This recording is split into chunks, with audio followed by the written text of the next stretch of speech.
حضرت غوث اعظم رضی اللہ تعالیٰ عنہ سے کسی نے کہا تھا سب سے زیادہ پریشان کون ہوتا ہے؟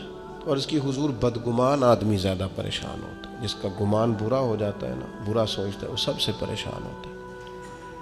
تو پھر لوگوں نے پوچھا حضور بدگمان کون ہوتا ہے؟ تو حضرت غوث اعظم فرمانے لگے بدگمان وہ ہوتا ہے جو برے لوگوں کی صحبت میں بیٹھتا ہے۔ برے لوگوں کی صحبت بندے کے گمان کو برا رکھتی ہے، سوچوں کو۔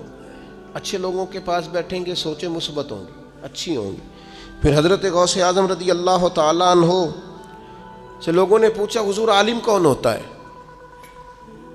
تو فرمانے لگے جو اللہ رسول کی فرما برداری کرے۔ جاہل کون ہوتا ہے؟ فرمایا جو رب رسول کی نافرمانی کرے۔ زیادہ باتیں کرنے، زیادہ لمبی تقریریں کرنے والا عالم، فرما بردار ہو تو عالم۔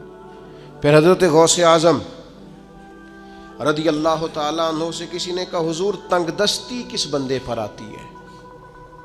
چلتے چلتے کاروبار ٹھنڈے ہو جاتے ہیں، بہت زیادہ مال ہوتا ہے، پھر انسان محتاجی میں آ جاتا ہے، محتاجی کس پر آتی ہے؟ تو حضور غوث اعظم فرمانے لگے جس کو تنہا کھانے کی عادت پڑے وہ محتاج ہوتا ہے، اور جو بانٹ کر کھاتا رہے اللہ تعالیٰ اس کے رزق میں وسعت پیدا فرما دیتا۔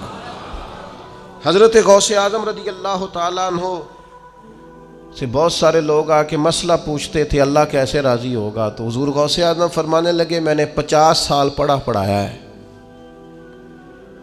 سب سے جلدی رب تب راضی ہوتا ہے جب کسی بھوکے کو کھانا کھلایا جائے، اللہ فٹافٹ جلدی راضی ہو جاتا ہے۔ پھر حضرت غوث اعظم رضی اللہ تعالیٰ عنہ سے کہا حضور برباد کون ہوتا ہے؟ کون آدمی ہے جو ساری صلاحیتوں کے باوجود برباد ہو جاتا ہے؟ تو حضرت غوث اعظم رضی اللہ تعالیٰ عنہ فرمانے لگے جو مداحنت کا شکار ہو، جو سستیاں کرے، آج کر لوں گا، کل کر لوں گا، پرسوں سے شروع کروں گا، بس میں نے ٹھیک ہو جانا ہے۔ فرمایا یہ نہیں ٹھیک ہو سکتا، یہ آہستہ آہستہ تباہی کی طرف جانا ہے۔ دین پہ عمل کرنا ہے تو کل پرسوں کا کیا مانا، آج کیوں نہیں، ابھی سے کیوں نہیں، فوراً کیوں نہیں؟ فرمایا کرتے تھے یہ چیز انسان کو کمزور کر دیتی ہے۔ پھر حضرت غوث اعظم رضی اللہ تعالیٰ عنہ سے کسی نے کہا کہ حضور انسان ٹھیک ٹھیک کیسے چل سکتا ہے؟ ڈپریشن بھی نہ ہو، انزائٹی بھی نہ ہو، سفر بھی ٹھیک ٹھیک کرے، مطمئن وقت گزارے۔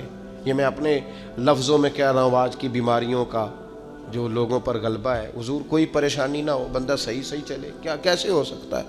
تو حضرت غوث اعظم فرمانے لگے دو سواریاں ہیں کبھی چھوڑے نہ، ایک صبر کی سواری، ایک شکر کی سواری۔ ان پر سفر کرے گا تو کبھی پریشان، نعمت ملنے پر شکر نہ بھولے، اور اگر اللہ کی طرف سے کوئی آزمائش آئے تو پھر صبر کا مظاہرہ کرے، یہ کام کرے گا تو اللہ تبارک و تعالیٰ اسے سکون عطا کرے گا۔ حضرت غوث اعظم رضی اللہ تعالیٰ عنہ سے ایک شخص نے پوچھا تھا حضور میں چاہتا ہوں اللہ تعالیٰ میرے دل کو قرار عطا کرے۔ تو بڑی کمال بات ہے، کئی چیزیں پہلے بھی پڑھی تھیں لیکن یہ میں نے پہلی دفعہ پڑھا الفتح الربانی سے۔ حضور کون سی چیز ہے جو دل کو پورا سکون دے؟ تو حضرت غوث اعظم فرمانے لگے اپنے ذاتی دشمنوں کے لیے ہدایت کی دعا مانگا کر، اللہ تیرے دل کو سکون عطا فرمائے گا۔